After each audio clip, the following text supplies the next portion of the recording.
Hey guys, welcome back to my channel. If you're new here, welcome. This is Boss Vision, where I share with you all everything you need to know about making candles.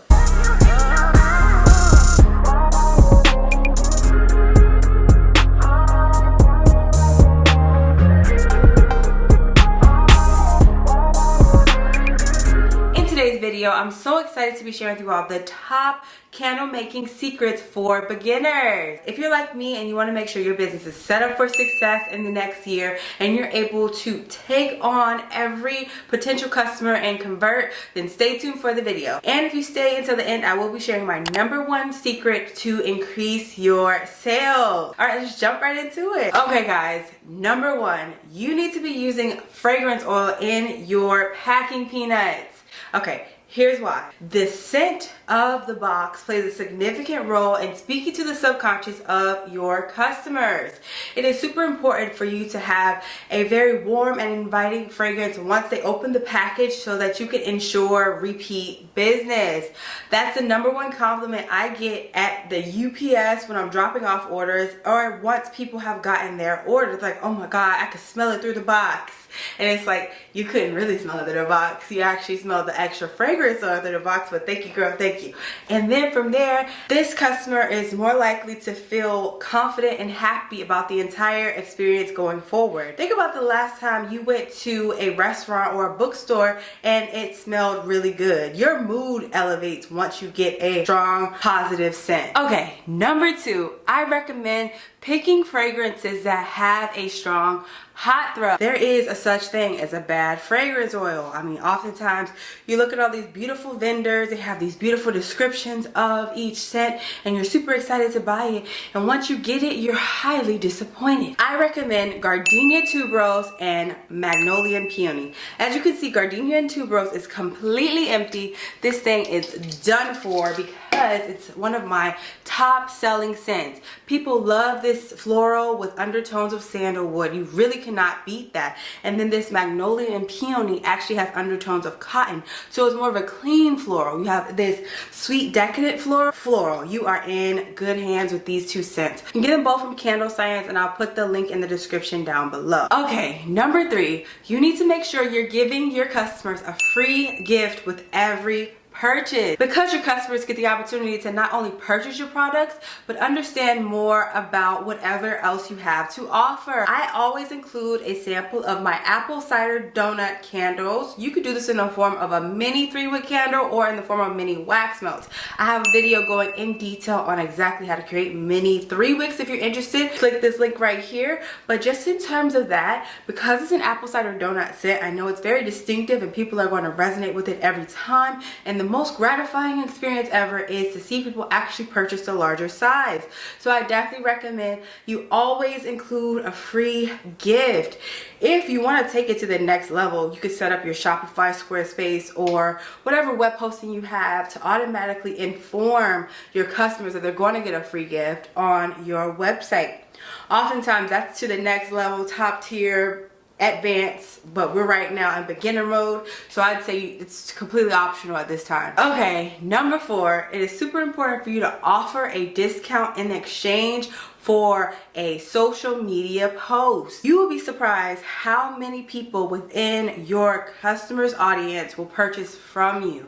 Like, it has been such a game changer for my business as it relates to the fact that if your customer posts you on their social media, you get visibility into 1,000 to tens of thousands of other people, depending on their audience, that actually think like them. Because obviously, if it's a customer who has an audience of people they know, they typically have similar likes and dislikes. So you're in the right company. So I definitely recommend including a big incentive when they do that, because it's free marketing. For me, I offer 40% off when people post on their page, because not only are you increasing the repeat business from that person, but you're getting more word of mouth out there.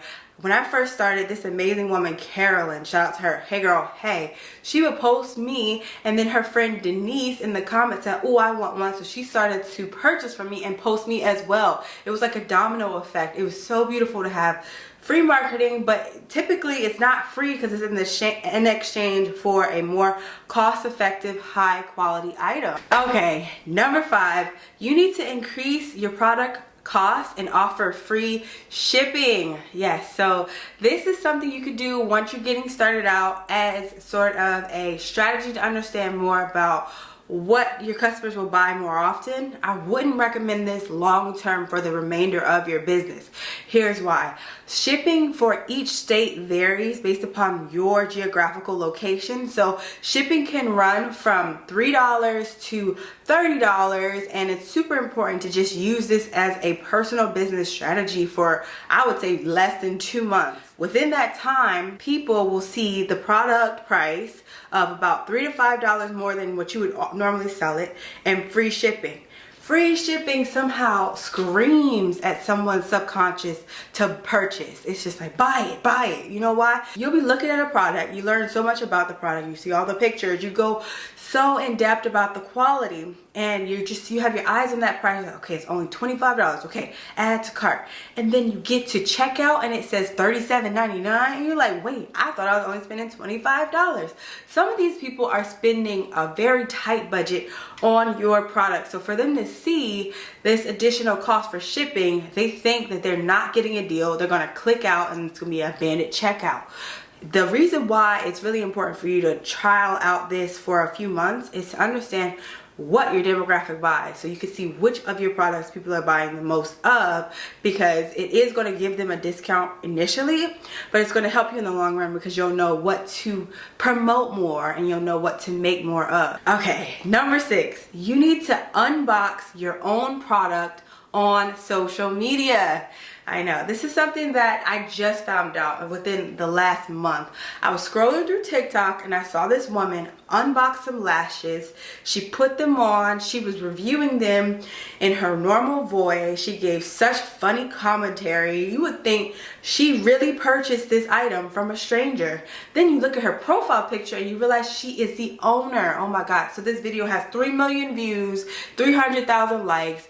All these people are saving this, all these comments of, I want mine, I want mine, I want mine. This is marketing at its finest. Like, she really spoke to her demographic through sharing a customer testimonial in her own eyes. So giving them deep insight into what it would look like once you actually make that purchase is so invaluable. You will not believe how many comments I get on my site of more in-depth questions about the candles, like how long does it burn, or what are the benefits here, blah blah blah. People want to know more before they make a purchase from you, because honestly, you're an entrepreneur, and how can they trust that you have something of value when your business is small? So super important to give them as much insight into what to expect before they make that purchase. Number 7, you need to send your products to influencers for promotion. Typically, people are going to tell you to go SEO, search engine optimization, or word of mouth, go pitch your candles in public. But honestly, you are only one person. You can only create as much traffic as your 2 hands can provide. But giving your candle to someone else who has built up an audience, which, keep in mind, if they built up an audience, it's been many years of them building up this trust and respect within the industry, and having them do it for you is so rewarding. So there is a bit of upfront cost as it relates to influencer marketing, but it's way more of a higher likelihood of getting sales than if you were to go with Facebook ads or Instagram ads, Etsy ads, Shopify ads. Any of those campaigns, stay away from, because they're literally just going to push you out to say they did it, and then you realize that you've spent $500 that month and you got no sales from that marketing, but you got posted to somebody's old grandpa who does not buy candles. So it's super important to focus on influencers who have an audience that is in your demographic. If you don't know how to identify your demographic, I would definitely say check out this video right here. It goes into detail on how to do so. But just as it relates to your focus, a great example would be I sell healing spiritual candles intended for 18 to 30-year-old people who are focusing on enlightenment, abundance, and identifying how to navigate those before 30 years. So just with that, if you notice that there's a YouTuber, there is a Instagram model or an Instagram fitness person who has an audience within that age group, because you can see when you click on their profile just how old those people are in the comments, that's your person. You want to reach out to them directly via their email, because typically the big marketing influencers have their business inquiries email listed. Stay away from people who don't have that listed, because they may not understand how to properly market your products. The people who have that listed have been doing this over and over again, so they're not new, they are true to this. So I definitely recommend reaching out via their business email and uncovering just exactly what the cost would be for them to post you either on their story, their post, feed, or both. The more the better.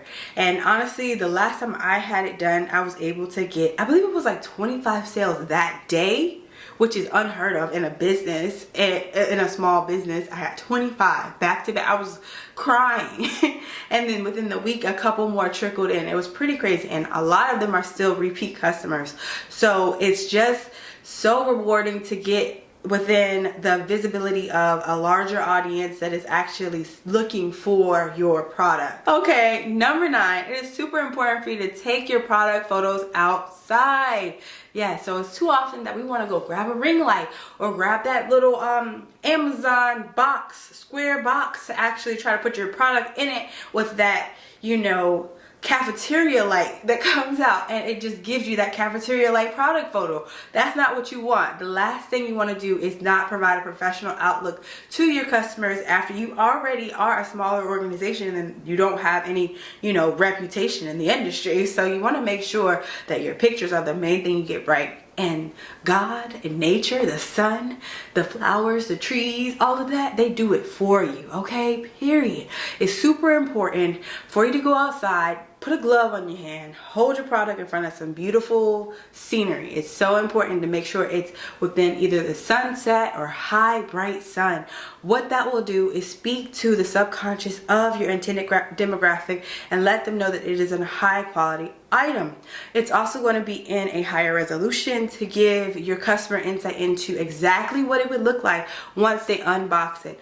Even if you were the most advanced, you know, professional product photographer and you took that picture inside, it wouldn't really speak to your customer the same as it does if you take it outside. You need to post your handmade products to as many different channels as possible. The more places that you post them, the more opportunity you have to convert. You need to meet your intended demographic where they are in their customer journey. So it's super important to post via your web hosting, Instagram, Facebook, Etsy, Faire, which is a great opportunity for wholesale, and I'll link them down below.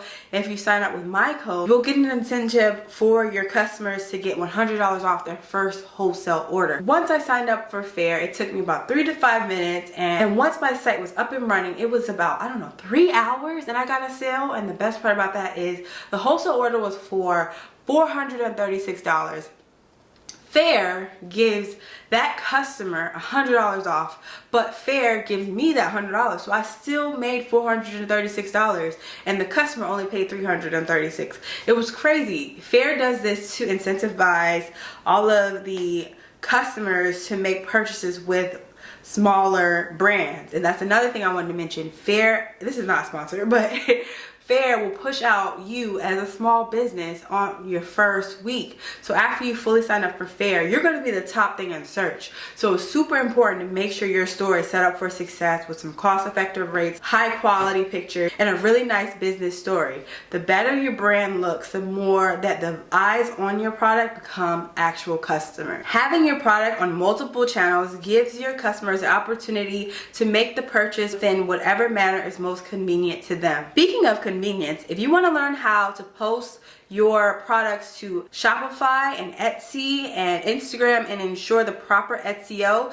then make sure you turn on your notifications because I'll be sharing that next. And if you want to learn exactly how much money it takes to start your own business, as well as how to make a candle using coconut apricot cream wax, then I'd suggest watching these two videos here.